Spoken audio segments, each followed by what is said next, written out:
Hello friends, welcome to Royal Study. दोस्तों, आज के इस वीडियो में स्पेशल जीके की हमारी फर्स्ट क्लास ही रहेगी।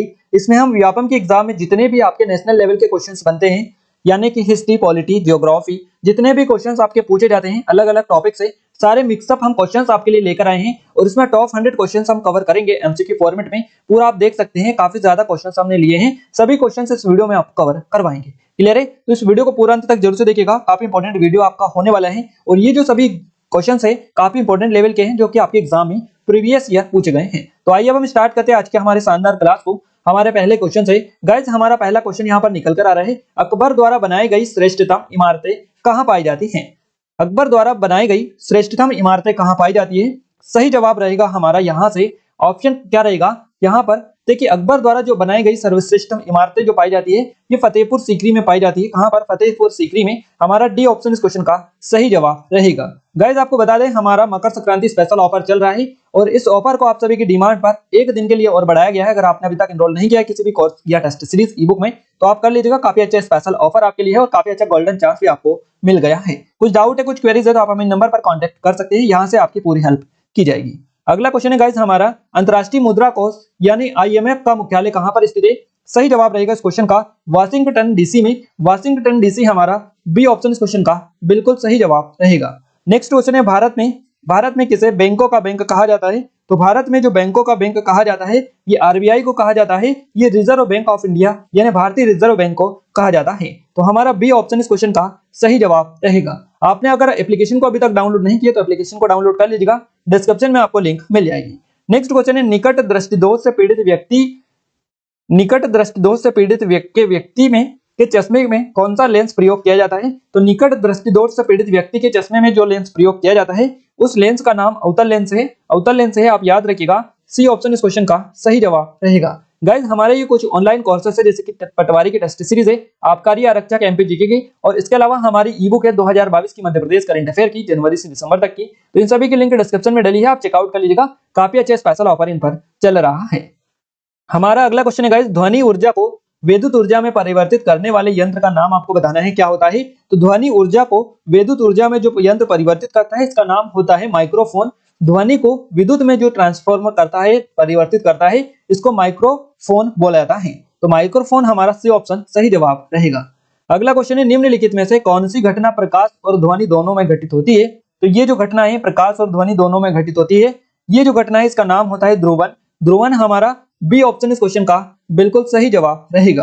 अगला क्वेश्चन है हमारा, दिल्ली के तुगलक वंश का संस्थापक कौन था? दिल्ली के तुगलक वंश का जो संस्थापक था, ये कौन था? मोस्ट इंपोर्टेंट क्वेश्चन है, सही जवाब रहेगा गयासुद्दीन तुगलक। गयासुद्दीन तुगलक हमारा फर्स्ट ऑप्शन इस क्वेश्चन का सही जवाब रहेगा।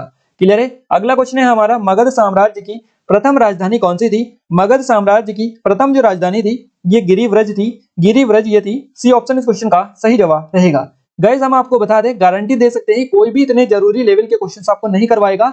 ये पूरे पेड वाले क्वेश्चंस है, ये फ्री में कोई भी नहीं पढ़ाता है, इसके पैसे लेते हैं और अलग से इनकी क्लासेस लेते हैं, लाइव क्लासेस जो भी एप्लीकेशन पर। तो पेड कोर्स के सारे क्वेश्चंस हम आपको फ्री ऑफ कॉस्ट प्रोवाइड कर रहे हैं। तो आप वीडियो को लाइक करने के साथ साथ अपने दोस्तों के साथ शेयर करें, ताकि हम भी आपके लिए इतनी मेहनत करें, तो आपका भी इतना तो फर्ज बनता है। तो इस वीडियो को लाइक कर दें, चैनल को सब्सक्राइब जरूर से कर लें, क्योंकि गाइस यहाँ पर जो टॉप हम 100 क्वेश्चंस कवर करेंगे, इसमें से एक सिंगल क्वेश्चन भी ऐसा नहीं होगा जो आपके काम का नहीं है और जो आपके लिए एग्जाम में ना आता हो। क्लियर है? तो आप जल्दी से लाइक कर दीजिए, चैनल को सब्सक्राइब कर लीजिए, वीडियो को शेयर कर दीजिए। अगला क्वेश्चन है हमारा, टेलीविजन ब्रॉडकास्टिंग रिक्तिस्थान का उदाहरण है।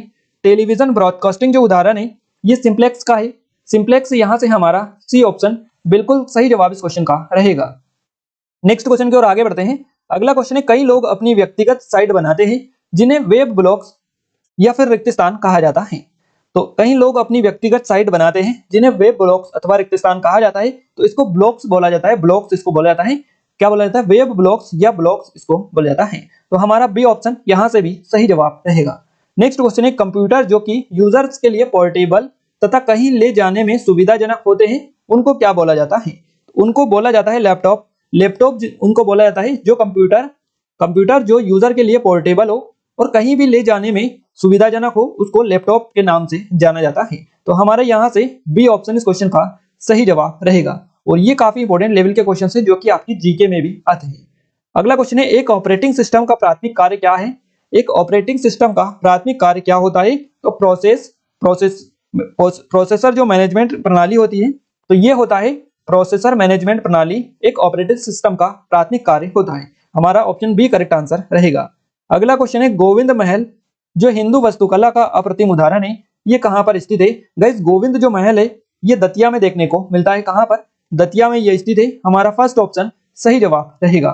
नेक्स्ट क्वेश्चन है सुरकोटदा किस लिए प्रसिद्ध है? सुरकोटदा जो प्रसिद्ध है ये घोड़ों की हड्डियों के अवशेषों के लिए जाना जाता है। घोड़े की हड्डियों के अवशेषों के लिए ये सुरकोटदा जाना जाता है या प्रसिद्ध माना जाता है। क्लियर है? अगले क्वेश्चन की ओर आगे बढ़ते हैं। हमारा अगला क्वेश्चन है जैन धर्म के पहले तीर्थंकर के रूप में किसे जाना जाता है? जैन धर्म के पहले तीर्थंकर के रूप में ऋषभदेव को जाना जाता है। ऋषभदेव हमारा बी ऑप्शन यहां से भी सही जवाब रहेगा। अगला क्वेश्चन काफी इंपॉर्टेंट है आपके लिए कि भारतीय स्वतंत्रता संग्राम के संदर्भ में 16 अक्टूबर 1905 निम्नलिखित कारणों में से किसके लिए प्रसिद्ध है? 16 अक्टूबर 1905 यहाँ पर पूछा है कि ये किस कारण के से प्रसिद्ध है? तो ये जो प्रसिद्ध है ये बंगाल विभाजन हुआ था इस दिन 16 अक्टूबर 1905 को, तो इसलिए ये जाना जाता है। हमारा बी ऑप्शन इस क्वेश्चन का बिल्कुल सही जवाब रहेगा। अगला क्वेश्चन है व्यक्तिगत सत्याग्रह में विनोबा भावे को प्रथम सत्याग्रही चुना गया था। दूसरा सत्याग्रह कौन था ये आपको बताना है। व्यक्तिगत सत्याग्रह में विनोबा भावे को प्रथम सत्याग्रही चुना गया था, सत्याग्रही, और दूसरा जो सत्याग्रह चुना गया था ये किसे चुना गया था ये आपको बताना है।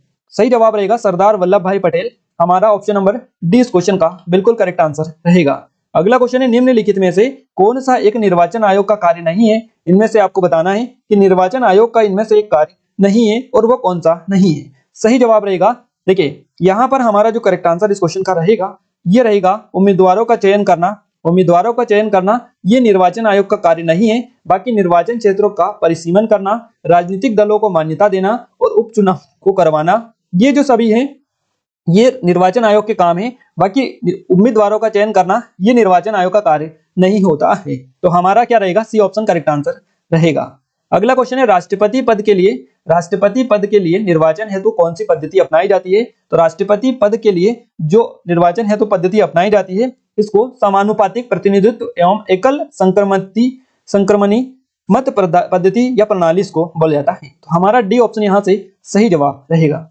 अगला क्वेश्चन है मंत्रिमंडल संघी की बैठक की अध्यक्षता कौन करता है? तो मंत्रिमंडल की जो बैठक की अध्यक्षता करता है ये प्रधानमंत्री करता है। कौन करता है? मंत्रिमंडल की बैठक की अध्यक्षता प्रधानमंत्री के द्वारा की जाती है। डी ऑप्शन हमारा सही जवाब रहेगा। अगला क्वेश्चन है भारत के नियंत्रक एवं महालेखा परीक्षक का कार्यकाल कितना होता है? गाइस भारत के नियंत्रक एवं महालेखा परीक्षक जिसको केग बोला जाता है, CAG केग, तो केग का जो टर्म होता है जो कि ये कार्यकाल होता है, अगर इसकी बात करें हम तो 6 वर्ष या 65 वर्ष जो भी आयु पहले हो उस तक होता है। तो यहां से हमारा सी ऑप्शन करेक्ट आंसर रहेगा। 6 वर्ष या 65 वर्ष की आयु जो भी पहले हो उन तक उसका कार्यकाल रहता है। अगला क्वेश्चन है द्वितीय पंचवर्षीय योजना विकास के किस प्रारूप पर आधारित थी? तो द्वितीय पंचवर्षीय योजना विकास के जो प्रारूप पर आधारित थी वो था महालनोबिस प्रारूप। यहां से हमारा सी ऑप्शन इस क्वेश्चन का सही जवाब रहेगा। अगला क्वेश्चन है विश्व बैंक के नवीनतम विकास प्रतिवेदन के अनुसार भारतीय अर्थव्यवस्था की स्थिति क्या है ये आपको बताना है। तो इसके अनुसार भारतीय अर्थव्यवस्था की जो स्थिति है यह है छठवीं अर्थव्यवस्था या छठी अर्थव्यवस्था। हमारा बी ऑप्शन करेक्ट आंसर रहेगा। नेक्स्ट क्वेश्चन है जिस विटामिन में कोबाल्ट होता है वहां कौन सा विटामिन है? विटामिन का नाम बताना है। तो गाइस जो कोबाल्ट पाया जाता है ये विटामिन B12 में पाया जाता है। विटामिन B12 हमारा सी ऑप्शन सही जवाब रहेगा। नेक्स्ट क्वेश्चन है BCG का टीका निम्न में से किस बीमारी के लिए लगाया जाता है? तो BCG का जो टीका लगाया जाता है ये टीबी के लिए लगाया जाता है। किसके लिए लगाया जाता है? टीबी या यक्ष्मा के लिए लगाया जाता है। हमारा डी ऑप्शन सही जवाब हो जाएगा। अगला क्वेश्चन है भारत ने राष्ट्रीय पोषण अभियान के लिए विश्व बैंक के साथ कितने मिलियन डॉलर के ऋण पत्र पर हस्ताक्षर किए हैं? तो ये जो हस्ताक्षर किए हैं ये 200 मिलियन डॉलर पर किए हैं। 200 मिलियन डॉलर यहाँ से हमारा ऑप्शन बी करेक्ट आंसर हो जाएगा। अगला क्वेश्चन है हाल ही में किस योजना के तहत नए अखिल भारतीय आयुर्विज्ञान संस्थान एम्स स्थापित किए जाने की घोषणा की गई है? और ये जो की गई है ये प्रधानमंत्री स्वास्थ्य सुरक्षा योजना के तहत की गई है। तो यहाँ से भी हमारा ऑप्शन नंबर क्या रहेगा? प्रधानमंत्री स्वास्थ्य सुरक्षा योजना के तहत की गई है। तो बी ऑप्शन करेक्ट आंसर हो जाएगा। अगला क्वेश्चन है हमारा रैम को रिक्त स्थान के नाम से भी जाना जाता है। गाइस रैम को सेकेंडरी मेमोरी के या सेकेंडरी स्टोरेज के नाम से जाना जाता है। तो हमारा क्या रहेगा? यहाँ से हमारा ऑप्शन फर्स्ट करेक्ट आंसर रहेगा। अगला क्वेश्चन है कृत्रिम वर्षा कराने के लिए किस रसायन का प्रयोग किया जाता है? देखिए कृत्रिम वर्षा कराने के लिए जो रसायन यूज किया जाता है इसको सिल्वर आयोडाइड बोला जाता है और सिल्वर आयोडाइड हमारा यहाँ से डी ऑप्शन में दिखाई दे रहा है, तो ये हमारा करेक्ट आंसर रहेगा। कृत्रिम वर्षा यानी कि जब बारिश ना हो तब भी बारिश कराई जाती है, तो उस किसके द्वारा वो बारिश करवाई जाती है, जब वर्षा ना हो तब भी वर्षा जो करवाई जाती है वो करवाई जाती है सिल्वर आयोडाइड के द्वारा। आपने फिल्मों में देखा होगा, इस ये जो पद्धति है फिल्मों में काफी ज्यादा अपनाई जाती है, जिससे सिल्वर आयोडाइड का ही यूज किया जाता है। अगला क्वेश्चन है, मानव शरीर में लाल रक्त कण का निर्माण कहाँ होता है? मानव शरीर में लाल रक्त कण यानी आरबीसी, रेड ब्लड सेल्स इसको बोला जाता है, और इसका जो निर्माण होता है मानव शरीर में ये अस्थि मज्जा में होता है। अस्थि मज्जा हमारा यहाँ से सी ऑप्शन करेक्ट आंसर रहेगा। अगला क्वेश्चन है, पीलिया रोग में कौन सा अंग दुष्प्रभावित होता है? पीलिया रोग में जो अंग दुष्प्रभावित होता है ये यकृत होता है। यकृत इसको बोला जाता है, हमारा सी ऑप्शन करेक्ट आंसर रहेगा। पीलिया रोग में यकृत जो होता है ये दुष्प्रभावित होता है। अगला क्वेश्चन है, केंद्र और राज्यों के बीच वैधानिक शक्तियों का बंटवारा किस अनुसूची में दिया हुआ है? तो ये जो दिया हुआ है ये अनुसूची 7वीं अनुसूची है। 7वीं अनुसूची हमारा डी ऑप्शन करेक्ट आंसर रहेगा। केंद्र और राज्यों के बीच में वैधानिक शक्तियों का बंटवारा जो है ये 7वीं अनुसूची में दिया हुआ है। नेक्स्ट क्वेश्चन है, संघीय बजट में प्राथमिक घाटा शब्द का अर्थ आपको बताना है क्या होता है? तो संघीय बजट में प्राथमिक घाटा शब्द का जो अर्थ होता है ये राजकोषीय घाटा, राजकोषीय घाटा और ब्याज भुगतान से होता है। तो बी ऑप्शन बिल्कुल सही जवाब रहेगा। अगला क्वेश्चन है, निम्न में से कौन सा मुख्य वायु प्रदूषक है? कौन सा निम्न में से मुख्य वायु प्रदूषक है? तो CO जो होता है कार्बन डाइऑक्साइड ये आपका मुख्य वायु प्रदूषक है। हमारा फर्स्ट ऑप्शन यहाँ से करेक्ट आंसर रहेगा। CO यहाँ से करेक्ट आंसर हो जाएगा। निम्न में से किस अम्ल के कारण दूध खट्टा हो जाता है? देखिए दूध खट्टा जो होता है ये किसके कारण होता है या क्यों होता है, इसका कारण आपको बताना है। तो सही जवाब रहेगा लैक्टिक अम्ल की वजह से। लैक्टिक अम्ल की वजह से दूध खट्टा होता है। या आपसे क्वेश्चन बने कि दूध के खट्टे होने का कारण क्या होता है, तो ये लैक्टिक अम्ल की उपस्थिति होता है। हमारे यहाँ से बी ऑप्शन सही जवाब रहेगा। अगला क्वेश्चन है, भारत की जनसंख्या में ऋणात्मक वृद्धि दर किस दशक में दर्ज की गई थी? और ये जो ऋणात्मक वृद्धि दर दर्ज की गई थी ये जो दशक था ये 1911 से 21 वाला था। 1911 से 21 वाला। देखिए यहाँ से हमारा जो करेक्ट आंसर रहेगा ये ऑप्शन नंबर बी के साथ में चला जाएगा। 1911 से 21 वाला जो टर्म था इसमें ऋणात्मक वृद्धि दर दर्ज की गई थी, तो यहाँ से हमारा बी ऑप्शन करेक्ट आंसर हो जाएगा। अगले क्वेश्चन की ओर आगे बढ़ते हैं। अगला क्वेश्चन है, न्यूनतम स्त्री पुरुष अनुपात वाला भारतीय राज्य कौन सा है? तो न्यूनतम स्त्री पुरुष अनुपात वाला भारतीय जो राज्य है इसका नाम हरियाणा है। हरियाणा यहाँ से फर्स्ट ऑप्शन सही जवाब रहेगा। अगला क्वेश्चन है हमारा, राष्ट्रीय वन नीति के अनुसार पर्यावरण की दृष्टि से भारत के सबसे कम से कम कितने प्रतिशत क्षेत्र पर वनों का आवरण आवश्यक है? सही जवाब इस क्वेश्चन का रहेगा 33% भाग पर। तो यहाँ से सी ऑप्शन करेक्ट आंसर हो जाएगा। नेक्स्ट क्वेश्चन है, सुल्तानपुर पक्षी अभ्यारण्य किस राज्य में स्थित है? गाइस सुल्तानपुर पक्षी अभ्यारण्य जो देखने को मिलता है ये हरियाणा में देखने को मिलता है। तो हरियाणा हमारा बी ऑप्शन इस क्वेश्चन का सही जवाब रहेगा। नेक्स्ट क्वेश्चन है, निम्न में से कौन सा प्रवाल निर्मित द्वीप है? प्रवाल निर्मित द्वीप इनमें से बताना है, और ये लक्षद्वीप हमारा सी ऑप्शन के साथ में सही जवाब चला जाएगा। अगला क्वेश्चन है, मध्य प्रदेश का सबसे छोटा राष्ट्रीय राजमार्ग आपको बताना है, नेशनल हाईवे बताना है, सबसे छोटा है ना, मध्य प्रदेश का सबसे छोटा राष्ट्रीय राजमार्ग बताना है, और इसका नाम है NH 339B न्यू। क्या रहेगा? NH 339B new. ये जो है मध्य प्रदेश का सबसे छोटा राष्ट्रीय राजमार्ग है, तो यहाँ से हमारा डी ऑप्शन के साथ में करेक्ट आंसर चला जाएगा। अगला क्वेश्चन है, मध्य प्रदेश राज्य है आपको बताना है ये कैसा है? तो मध्य प्रदेश राज्य जो है ये पूर्ण भू आवेष्टित राज्य है। पूर्ण भू आवेष्टित यानी हमारा बी ऑप्शन के साथ में सही जवाब हो जाएगा। मध्य प्रदेश के 3 साहित्यकारों में से नीति काव्य का प्रवर्तक किसे माना जाता है? तो मध्य प्रदेश के 3 साहित्यकारों में से नीति काव्य के जो प्रवर्तक माने जाते हैं ये केशव दास माने जाते हैं। केशव दास फर्स्ट ऑप्शन के साथ में करेक्ट आंसर हो जाएगा। अगला क्वेश्चन है, संत सिंगाजी मध्य प्रदेश के किस क्षेत्र के निवासी थे? तो संत सिंगाजी जो थे ये मध्य प्रदेश के निमाड़ क्षेत्र के निवासी थे। निमाड़ के लिए ये प्रसिद्ध थे, निमाड़ क्षेत्र में। हमारा डी ऑप्शन करेक्ट आंसर हो जाएगा। अगला क्वेश्चन है गाइस हमारा कि मध्य प्रदेश में ग्लोबल इन्वेस्टर्स समिट 2019 का आयोजन कहां पर होगा यानी हुआ है?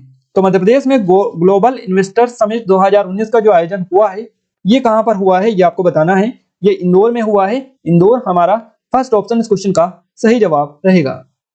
गाइज आपके लिए क्वेश्चन ऑफ द डे हम दे देते हैं। क्वेश्चन ऑफ द डे हम आपको देते हैं। अभी हाल ही में मध्य प्रदेश के इंदौर शहर में किसका आयोजन किया है? किस समिट, कौन सा समिट हुआ था? 2 चीजें अभी रिसेंटली हुई है और काफी पॉपुलर हुई है 2 चीजें काफी रिसेंटली। तो आप उन दोनों के नाम हमें कमेंट करके बता दीजिएगा कि इंदौर शहर में अभी हाल ही में क्या चीजें रिसेंटली हेल्ड की गई है या क्या किसका आयोजन अभी रिसेंटली किया गया है। अगला क्वेश्चन है हमारा, भारत का 40% सड़क परिवहन होता है तो भारत का 40% सड़क परिवहन जो होता है ये राष्ट्रीय राजमार्ग से होता है। कहां से होता है? सड़क परिवहन से होता है, राष्ट्रीय राजमार्ग से ये होता है। तो हमारा फर्स्ट ऑप्शन इस क्वेश्चन का सही जवाब रहेगा। अगला क्वेश्चन है गाइस हमारा 2011 के अंतिम आंकड़ों के अनुसार मध्य प्रदेश में नगरीय जनसंख्या का प्रतिशत कितना है? 2011 के अनुसार पूछा है, तो ये जो प्रतिशत है ये है 27.6%। डी ऑप्शन के साथ में सही जवाब रहेगा। अगला क्वेश्चन है विश्व पोस्ट ऑफिस दिवस किस दिन मनाया जाता है? विश्व पोस्ट ऑफिस दिवस जो मनाया जाता है ये हर साल 9 अक्टूबर को मनाया जाता है। हर साल 9 अक्टूबर यानी फर्स्ट ऑप्शन करेक्ट आंसर रहेगा। अगला क्वेश्चन है the twice born life and death on the Ganga नामक पुस्तक के लेखक कौन है? तो सही जवाब रहेगा आतिश तासीर इनका नाम है। आतिश तासीर इनका नाम है। हमारा बी ऑप्शन सही जवाब रहेगा। The twice born life and death on the Ganga ये पुस्तक लिखी है आतिश तासीर ने। नाम इनका याद रखिएगा। अगला क्वेश्चन है हमारा इंद्र नेवी युद्ध अभ्यास हाल ही में किन दो देशों के बीच में शुरू हुआ है? तो इंद्र नेवी युद्ध अभ्यास जो शुरू हुआ है ये भारत और रूस के बीच में शुरू हुआ है। तो भारत और रूस हमारा फर्स्ट ऑप्शन बिल्कुल सही जवाब रहेगा। अगला क्वेश्चन है वह महिला खिलाड़ी जिन्होंने 21वें कॉमनवेल्थ गेम्स में भारत को पहला गोल्ड मेडल दिलाया था, इनका नाम बताना है। तो भारत की वह महिला खिलाड़ी जिन्होंने 21वें कॉमनवेल्थ गेम्स में भारत को पहला गोल्ड मेडल दिलाया था, इनका नाम है मीराबाई चानू। मीराबाई चानू इनका नाम है। हमारा फर्स्ट ऑप्शन इस क्वेश्चन का सही जवाब रहेगा। और आई थिंक आप सभी ने मीराबाई चानू का नाम सुना होगा। अगला क्वेश्चन है हमारा भारत के पश्चिमी समुद्री तट पर वर्षा किस मानसून से होती है? तो ये जो वर्षा होती है ये दक्षिण पश्चिम मानसून से होती है। किस समुद्र पर? पश्चिमी समुद्री जो तट है यहाँ पर वर्षा जो होती है दक्षिण पश्चिम मानसून से होती है। अगला क्वेश्चन है हमारा भारत की सबसे बड़ी मीठे जल की झील या मीठे पानी की जो झील है ये कौन सी है? भारत की सबसे बड़ी मीठे पानी की जो झील है ये कौन सी है? और ये है वुलर झील। वुलर झील हमारा बी ऑप्शन सही जवाब रहेगा। नेक्स्ट क्वेश्चन है भारत के निम्नलिखित किस द्वीप में सक्रिय ज्वालामुखी है? तो सक्रिय जो ज्वालामुखी देखने को मिलता है ये बेरन द्वीप में मिलता है। बेरन डी ऑप्शन करेक्ट आंसर हो जाएगा। अगला क्वेश्चन है मुख्य आर्थिक सलाहकार वित्त मंत्रालय के किस विभाग के अंतर्गत कार्य करता है? मुख्य आर्थिक सलाहकार जो कार्य करते हैं वित्त मंत्रालय के, तो ये आर्थिक कार्य विभाग होता है, डिपार्टमेंट ऑफ इकोनॉमिक अफेयर्स होता है, इसके अंतर्गत कार्य करता है मुख्य आर्थिक सलाहकार। तो हमारा बी ऑप्शन इस क्वेश्चन का सही जवाब रहेगा। अगला क्वेश्चन है मध्य प्रदेश की रेसलर हर्षिता ने एशियाई खेल में कौन सा पदक जीता है? तो इनके द्वारा जो पदक जीता गया है एशियाई खेल में हर्षिता के द्वारा, तो इनके द्वारा कांस्य पदक जीता गया है। कांस्य पदक हमारा सी ऑप्शन करेक्ट आंसर हो जाएगा। आवासीय खेलकूद महाविद्यालय मध्य प्रदेश में कहां पर है? तो ये सीहोर जिले में देखने को मिलता है या सीहोर में देखने को मिलता है। कौन सा राजवंश मध्य प्रदेश से संबंधित है इसमें से बताना है। देखिए इसमें से कलचुरी जो राजवंश है इसका संबंध मध्य प्रदेश से है, बाकी प्रतिहार चालुक्य काकतीय ये गलत हो जाएंगे, कलचुरी ही आपका सही जवाब रहेगा। अगला क्वेश्चन है हमारा गाइस मध्य प्रदेश के प्राचीन जनपद के संबंध में सही जोड़ी नहीं है, ये आपको बताना है कि कौन सी जोड़ी मध्य प्रदेश के प्राचीन जनपद के संबंध में सही नहीं है ना। तो इसमें से चेदी और निमाड़ वाली जो जोड़ी है ये सही नहीं है, ये गलत है, इसलिए इस क्वेश्चन में हमसे गलत ही पूछा है कि कौन सी जोड़ी सही नहीं है, इसलिए हमारा क्वेश्चन का आंसर ऑप्शन नंबर सी ही रहेगा। बाकी अवंती उज्जैन सही है, वत्स ग्वालियर सही है और दसारन विदिशा सही है, चेदी निमाड़ गलत है। अगला क्वेश्चन है किस स्थान पर वर्नाक्यूलर प्रेस एक्ट लागू नहीं हुआ था? वर्नाक्यूलर प्रेस एक्ट जो लागू नहीं हुआ था ये लागू कहां पर नहीं हुआ था? तो चेन्नई में ये लागू नहीं हुआ था। सी ऑप्शन करेक्ट आंसर हो जाएगा। पुस्तक अनहैप्पी इंडिया के लेखक कौन है? अनहैप्पी इंडिया पुस्तक के जो लेखक है इनका नाम है लाला लाजपत राय। लाला लाजपत राय हमारा बी ऑप्शन सही जवाब रहेगा। अगला क्वेश्चन है गाइस हमारा अट्रेची आयोग निम्नलिखित में से किससे संबंधित था? अट्रेची जो आयोग था, अट्रेची आयोग ये संबंधित था अकाल से ये संबंधित था। डी ऑप्शन से जवाब हो जाएगा। मध्य प्रदेश में सर्वाधिक मृदा अपरदन करने वाली नदी कौन सी है? और इस नदी का नाम आपको बताना है। यह नदी चंबल नदी है जो कि मध्य प्रदेश में सबसे ज्यादा मृदा का अपरदन करती है। तो हमारा बी ऑप्शन करेक्ट आंसर हो जाएगा। नेक्स्ट क्वेश्चन है मध्य प्रदेश में गहरी काली मिट्टी कहाँ पाई जाती है? मध्य प्रदेश में गहरी काली मिट्टी जो पाई जाती है ये पाई जाती है कहाँ पर? देखिए नर्मदा घाटी, मालवा का पाठर, सतपुड़ा का पाठर। तो आपसे पूछा है कि इनमें से गहरी काली मिट्टी कहां पर पाई जाती है? तो गाइस गहरी काली मिट्टी यहां से हमारा डी ऑप्शन करेक्ट आंसर रहेगा। उपरोक्त में से कोई नहीं, ऑप्शन डी करेक्ट आंसर हो जाएगा। मध्य प्रदेश में सर्वाधिक वर्षा किस शाखा से होती है? तो मध्य प्रदेश में सर्वाधिक वर्षा जो होती है ये बंगाल की खाड़ी से होती है। बंगाल की खाड़ी हमारा फर्स्ट ऑप्शन बिल्कुल सही जवाब रहेगा। राष्ट्रीय उद्यान और उनके स्थापना वर्ष को सुमेलित आपको करना है। यहाँ पर कुछ इस तरह से ये चीजें दे रखी है, आपको इसमें इनका मिलान करना है, बेसिकली ये आपको लगाना है। तो देखिए यहाँ पर हमारा जो सही जवाब रहेगा ये यहाँ पर हमको चूज करना है ये ऑप्शंस को, और ये हमको मिलान में बेसिकली करना है। अब आपको कैसे करना है हम आपको पूरी समझाएंगे कि किस तरीके से ये मिलान होगा। बस हमको थोड़ा सा यहाँ पर क्लियर करना है कि यहाँ पर आपका राइट आंसर क्या होने वाला है। तो देखिए पन्ना राष्ट्रीय उद्यान है ना, वन विहार राष्ट्रीय उद्यान, सतपुड़ा और माधव राष्ट्रीय उद्यान, बिल्कुल। तो देखिए ऑप्शंस यहाँ पर कोड है और इन कोड से इनको आपको मिलान करना है। हम आपको समझा देते हैं किस तरह से आपको करना है। तो देखिए यहाँ से हमारा जो करेक्ट आंसर रहेगा वो हम आपको सबसे पहले बताते हैं। हमारा जो करेक्ट आंसर देखिए यहाँ पर मैं थोड़ा सा इसको देख लूं कौन सा करेक्ट आंसर रहेगा, क्योंकि पन्ना राष्ट्रीय उद्यान तो यहाँ पर मिलान भी करना है 1900 पन्ना राष्ट्रीय उद्यान, तो यहाँ से 1981 रहेगा पन्ना राष्ट्रीय उद्यान का, तो इसमें पहला आ जाएगा है ना। उसके बाद में अब हम बात आगे बढ़ते हैं वन विहार राष्ट्रीय उद्यान, तो वन विहार राष्ट्रीय उद्यान में आएगा आपका 1968 है ना। उसके बाद में आपका कौन सा सतपुड़ा राष्ट्रीय उद्यान, तो सतपुड़ा राष्ट्रीय उद्यान में आपका आएगा, सतपुड़ा राष्ट्रीय उद्यान में आएगा आपका 1983, ये 3 हो जाएगा और ये 4 हो जाएगा। तो इस हिसाब से हमको करना है 1 2 3 और 4 है ना। तो यहाँ पर पहले कौन सा सी, फिर ए, फिर बी और फिर डी है ना। तो यहाँ से हमारा जो करेक्ट आंसर रहेगा है ना, तो यही रहेगा पहला वाला, और यहाँ से हमारा ये हो जाएगा। तो ये आपको चूज करना है इसमें से, फिर ये लगाना है। अब आपको कैसे करना है मैं आपको बताता हूँ। देखिए यहाँ पर हमने ये चूज कर लिया, उसके बाद में यहाँ पर आना है और यहाँ पर आपको मिलाना है इनको कि कौन से राष्ट्रीय उद्यान की स्थापना कब हुई थी। तो देखिए यहाँ पर पन्ना जो राष्ट्रीय उद्यान है इसकी स्थापना हुई थी 1981 में, तो यहाँ पर हमारा पहला ये हो जाएगा सी है ना, सी का पहला ये है और इसका सी, तो पहले का सी हो गया। दूसरा कौन सा है, दूसरा है हमारा वन विहार राष्ट्रीय उद्यान और इसका क्या हो गया, ए हो गया, ये ए रहेगा। तीसरे का सतपुड़ा राष्ट्रीय उद्यान, तो तीसरा ये है और इसमें क्या है हमारा फर्स्ट वाला बी, तो इसमें 1983, और चौथा है माधव राष्ट्रीय उद्यान, तो इसमें डी है 1958। इस तरह से ये इनका क्रम रहेगा। अगला क्वेश्चन है मध्य प्रदेश में कपास अनुसंधान केंद्र कहां पर स्थित है। तो मध्य प्रदेश में कपास अनुसंधान जो केंद्र है ये आपका कहां पर है, जबलपुर, हमारा यहाँ से बी ऑप्शन सही जवाब रहेगा। अगला क्वेश्चन है बूढ़ा देव मध्य प्रदेश के किस जनजाति के प्रमुख देवता है। ये जो संबंधित है बूढ़ा देव, ये संबंधित है बेगा जनजाति से। बेगा जनजाति हमारा डी ऑप्शन इस क्वेश्चन का सही जवाब रहेगा। नेक्स्ट क्वेश्चन है हमारा मध्य प्रदेश की पहली महिला न्यायाधीश कौन थी। मध्य प्रदेश की पहली महिला न्यायाधीश थी सरोजनी सक्सेना, बी ऑप्शन सही जवाब रहेगा। राष्ट्रपति ने तीसरी बार राष्ट्रपति आपातकाल की उद्घोषणा कब की थी।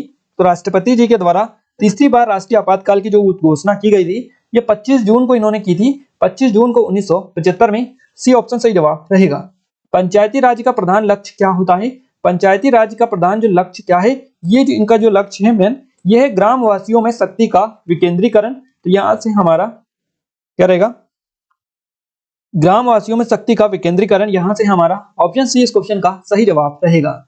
अगला क्वेश्चन है वर्तमान में लोकसभा सदस्यों की प्रभावी संख्या कितनी है। तो लोकसभा सदस्यों की वर्तमान में जो संख्या है, वर्तमान में ये आपसे पूछा है और ये है 545, बी ऑप्शन सही जवाब रहेगा। निम्नलिखित में से किस अर्थशास्त्री को हाल ही में रिजर्व बैंक ऑफ इंडिया के केंद्रीय बोर्ड में शामिल किया गया है, इनका नाम बताना है, और इनका नाम है एस गुरुमूर्ति। ये प्रमुख अर्थशास्त्री है ना, इनको अभी हाल ही में रिजर्व बैंक ऑफ इंडिया के केंद्रीय बोर्ड में शामिल कर लिया गया है। सी ऑप्शन करेक्ट आंसर हो जाएगा। वायरस कैसे फैलते हैं आपको ये बताना है। तो वायरस जो फैलते हैं ये संक्रमित प्रोग्रामों और फाइलों को डाउनलोड करने से फैलते हैं, हमारा बी ऑप्शन सही जवाब रहेगा। अगला क्वेश्चन है कंप्यूटर निम्नलिखित में से कौन सा कार्य नहीं करता है। इसमें से कंप्यूटर जो होता है ये अंडरस्टैंडिंग का या समझने का काम नहीं करता है, समझने का ये काम नहीं करता है, अंडरस्टैंडिंग का काम नहीं करता है, बाकी इनपुट, कंट्रोलिंग, आउटपुट, ये सभी काम जो है करता है। नेक्स्ट क्वेश्चन है बैंकिंग लेनदेन में ईसीएस का अर्थ क्या होता है। तो बैंकिंग लेनदेन में ईसीएस का जो अर्थ होता है इलेक्ट्रॉनिक क्लियरिंग सर्विस, इसको बोला जाता है। तो इलेक्ट्रॉनिक क्लियरिंग सर्विस, यहां से हमारा डी ऑप्शन से जवाब रहेगा। क्लियर है। अगला क्वेश्चन है केंद्रीय रक्षा मंत्री राजनाथ सिंह ने 2 पुस्तकों द रिपब्लिकन एथिक वॉल्यूम 3 और लोकतंत्र के स्व का अनावरण किया। ये पुस्तक रिक्तिस्तान संग्रह है। तो ये जो पुस्तक है ये पुस्तक राष्ट्रपति के भाषण संग्रह है। यहां से हमारा किसके संग्रह है, राष्ट्रपति के भाषण संग्रह है, हमारा फर्स्ट ऑप्शन करेक्ट आंसर हो जाएगा। अगला क्वेश्चन है वतन लाइफ टाइम अचीवमेंट पुरस्कार से किसे सम्मानित किया गया है। वतन लाइफ टाइम अचीवमेंट पुरस्कार से सम्मानित किए गए हैं Rajnath Singh, C option correct answer हो जाएगा। अगला क्वेश्चन है रुपे कार्ड चरण 2 पीएम मोदी द्वारा निम्न में से किस देश में शुरू हुआ। तो रुपे कार्ड चरण 2 पीएम मोदी द्वारा जो शुरू हुआ है ये भूटान देश से शुरू किया गया है। भूटान, हमारा बी ऑप्शन करेक्ट आंसर हो जाएगा। हाल ही में जीएसटी भवन का उद्घाटन केंद्रीय अप्रत्यक्ष कर और सीमा शुल्क बोर्ड सीबीआईसी के अध्यक्ष ने कहां पर किया है। तो जीएसटी भवन का उद्घाटन किया है इन्होंने, है ना, अभी हाल ही में किया है, और इन्होंने ये किया है पंचकुला में। पंचकुला, हमारा बी ऑप्शन करेक्ट आंसर रहेगा। अगला क्वेश्चन है मेघालय की मेघालय एकीकृत परिवहन परियोजना के कार्यान्वयन के लिए भारत सरकार और रिक्तिस्तान के बीच में $120 मिलियन के ऋण समझौते पर हस्ताक्षर किए गए हैं। तो ये जो किए गए हैं ये विश्व बैंक के साथ में किए गए हैं। तो मेघालय एकीकृत परिवहन परियोजना के कार्यान्वयन के लिए भारत सरकार और विश्व बैंक के बीच में $120 मिलियन के ऋण समझौते पर हस्ताक्षर किए गए हैं। निम्नलिखित में से किस सरकार के विभाग ने छठ पूजा पर मेरी मोहर पहल शुरू की है? छठ पूजा पर मेरी मोहर जो पहल शुरू की है ये डाक विभाग के द्वारा शुरू की गई है। डाक विभाग हमारा क्या रहेगा? तो यहाँ पर हमारा जवाब रहेगा ऑप्शन नंबर बी। अगला क्वेश्चन है, अंतर्राष्ट्रीय क्रिकेट परिषद आईसीसी ने हाल ही में महिलाओं के T20 विश्व कप 2022 को स्थगित कर दिया है। तो ये स्थगित कर दिया है ये आपको बताना है ना। तो यहाँ पर आपको बताना है इस क्वेश्चन का सही जवाब क्या रहेगा। इस क्वेश्चन का जो सही जवाब रहेगा हमारा ये फरवरी 2023 रहेगा। फरवरी 2023 बी ऑप्शन करेक्ट आंसर हो जाएगा। क्लियर है, आप देख लीजिएगा अच्छे से। अगला क्वेश्चन है हमारा 12वीं काउंटर टेररिज्म डायलॉग वास्तव में 19 नवंबर 2020 को निम्नलिखित में से किसके बीच में आयोजित किया गया था? तो ये जो आयोजित किया गया था ये भारत और यूरोपीय संघ के बीच में आयोजित किया गया था। नेक्स्ट क्वेश्चन है हमारा, निम्नलिखित में से कौन सा देश 21 और 22 नवंबर को 15वें G20 लीडर समिट की अध्यक्षता करेगा? तो ये की है, किसने की है? तो ये की है सऊदी अरब ने। ध्यान रखिएगा 21 और 22 नवंबर को 15वें G20 लीडर समिट की जो अध्यक्षता की है सऊदी अरब ने की है। सी ऑप्शन सही जवाब यहाँ से हमारा रहेगा। अगला क्वेश्चन है, भारत थाईलैंड समन्वित पेट्रोल के रिक्तिस्तान वर्ष में शुरू किया गया था। ये जो शुरू किया गया था ये 2005 में शुरू किया गया था। तो बी ऑप्शन करेक्ट आंसर रहेगा। हमारे भविष्य में निवेश करने का मतलब हमारे बच्चों में निवेश करना 2020 के किस दिन का विषय ये है? और ये जो विषय है ये है विश्व बच्चे दिवस का। विश्व बच्चे दिवस फर्स्ट ऑप्शन करेक्ट आंसर हो जाएगा। विश्व टेलीविजन दिवस रिक्तिस्तान पर मनाया जा रहा है। तो ये जो मनाया जाता है विश्व टेलीविजन दिवस ये 21 नवंबर को हर साल मनाया जाता है। नेक्स्ट क्वेश्चन है, 21 नवंबर को निम्नलिखित में से किस दिन मनाया जाता है? कौन सा दिवस मनाया जाता है? तो 21 नवंबर को विश्व टेलीविजन दिवस मनाया जाता है। इसके अलावा विश्व मत्स्य दिवस भी मनाया जाता है। 2002 में रिक्तिस्तान द्वारा विश्व दर्शन दिवस की शुरुआत की गई थी। तो ये जो शुरुआत की गई थी ये यूनेस्को के द्वारा की गई थी। 2002 में यूनेस्को द्वारा विश्व दर्शन दिवस की शुरुआत की गई थी। अगला क्वेश्चन है, इलेक्ट्रॉनिक्स और सूचना प्रौद्योगिकी मंत्रालय द्वारा निम्नलिखित में से कौन सा ऐप बैकएंड कोड जारी किया गया है? ऐप बैकएंड कोड जो जारी किया गया है ये जारी किया गया है आरोग्य Setu app. Aarogya Setu app first option correct answer रहेगा। अगला क्वेश्चन है, निम्नलिखित में से किस देश को ग्रीन क्लाइमेट एंड फंड से 256 मिलियन अमेरिकी डॉलर प्राप्त हुए हैं? तो ये किस देश को हुए हैं? तो ये जो प्राप्त हुए हैं है ना 256 मिलियन अमेरिकी डॉलर ये बांग्लादेश को मिले हैं। बांग्लादेश को ये मिले हैं। हमारा डी ऑप्शन करेक्ट आंसर रहेगा। हाल ही में ऊर्जा कंपनियों के साथ सतत पहल के तहत 900 संपीड़ित बायोगैस संयंत्र स्थापित करने के लिए समझौता ज्ञापनों पर हस्ताक्षर किए हैं। तो सतत किस वर्ष में शुरू किया गया था? सतत जो शुरू किया गया था 2018 में इसको शुरू किया गया था। महानदी बेसिन और आसपास के क्षेत्रों में ओडिशा के 8 जिलों में से कौन से PSU 5 जिलों में भूकंपीय सर्वेक्षण करेंगे? तो ये जो करेंगे ये करेंगे ऑयल इंडिया लिमिटेड। हमारा फर्स्ट ऑप्शन क्वेश्चन का सही जवाब रहेगा। अगला क्वेश्चन है, एनसीसी ने 22 नवंबर को अपना रिक्तिस्तान स्थापना दिवस मनाया है। एनसीसी के द्वारा 72वां स्थापना दिवस अपना मनाया गया है 22 नवंबर को। निम्नलिखित में से कौन सा कथन उमंग के बारे में सही नहीं है? उमंग के बारे में इसमें से जो कथन सही नहीं है ये है उमंग ऐप 2014 में प्रधानमंत्री नरेंद्र मोदी द्वारा शुरू किया गया था। ये इसमें से सही नहीं है, बाकी सभी जो है सही है। हम आपको बता देते हैं हाल ही में इसकी 3री वर्षगांठ मनाई गई। उमंग का अंतर्राष्ट्रीय संस्करण लॉन्च किया गया था और मुख्य उद्देश्य नागरिकों को सरल सहजता से प्रमुख सरकारी जानकारी सेवाएं प्रदान करना। तो ये सभी चीजें तो सही है, बाकी आपका सी ऑप्शन जो है ये गलत है, इसलिए इस क्वेश्चन का सी ऑप्शन ही सही जवाब रहेगा। Indian international cherry blossom festival को निम्नलिखित में से किस राज्य द्वारा सरकार द्वारा आयोजित किया जाना था? तो ये जो आयोजित किया जाना था ये मेघालय राज्य सरकार के द्वारा आयोजित किया जाना था। निम्नलिखित में से कौन सा देश 2022 में G20 शिखर सम्मेलन की मेजबानी करेगा 2022 में? तो ये इंडोनेशिया हमारा ऑप्शन बी करेक्ट आंसर हो जाएगा। हाल ही में उत्तर पश्चिम पाकिस्तान में खोजे गए हिंदू मंदिर स्थल पर निम्नलिखित में से कौन खोजा नहीं गया था? कौन खोजा नहीं गया है? तो महिलाओं के गहने जो है इसमें खोजे नहीं गए हैं, बाकी छावनी के निशान, प्रहरी दुर्ग के निशान और पानी की टंकी ये सभी खोजे गए हैं। अगला क्वेश्चन है, मशरूम की एक नई प्रकाश उत्सर्जक किस्म कौन सी है रिक्तिस्तान की स्थिति में पाई जाती है?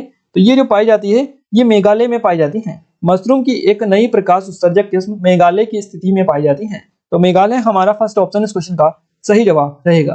गाइस यहाँ पर हमने टॉप 100 क्वेश्चंस आपको करवा दिए हैं जो कि आपके एग्जाम ओरिएंटेड सारे क्वेश्चंस। ऐसा एक सिंगल क्वेश्चन भी नहीं है जो इंपॉर्टेंट नहीं है। हमारे कुछ ऑनलाइन कोर्सेज से टेस्ट सीरीज है जिनके लिंक डिस्क्रिप्शन में डाली है। काफी अच्छा स्पेशल ऑफर चल रहा है, ऑफर कुछ समय बाद समाप्त हो जाएगा और दोबारा से ये आपको नहीं मिलेगा। तो लिंक डिस्क्रिप्शन में जाकर चेकआउट कर लीजिएगा। कोई भी डाउट है, कुछ क्वेरीज है तो आप हमें नंबर पर कॉन्टेक्ट कर सकते हैं। बाकी ये वीडियो आपको कैसा लगा, कैसा नहीं लगा, आप हमें कमेंट में जरूर बताइएगा। और डेली अगर ऐसे ही वीडियोस चाहते हैं आप, इतने ही शानदार वीडियोस, तो आप हमें कमेंट में कमेंट करके बता सकते हैं। बाकी आज की इस वीडियो में बस इतना ही गाइस, मिलते हैं हमारे नेक्स्ट स्टडी वीडियो में। तब तक के लिए जय हिंद, वंदे मातरम।